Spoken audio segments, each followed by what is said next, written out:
O casal eletricista foi chamado por um cliente para fazer a proteção de um ar-condicionado que já tinha sido instalado em sua residência. Optamos em fazer o fechamento direto do padrão.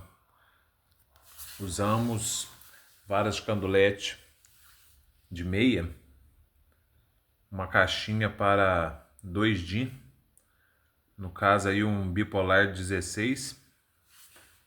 Essa caixinha ela vem com a tampa. O resultado final é muito prazeroso. O cliente ficou muito satisfeito. A Alessandra executou o serviço com muito capricho e dedicação. Mais uma vez, casal eletricista.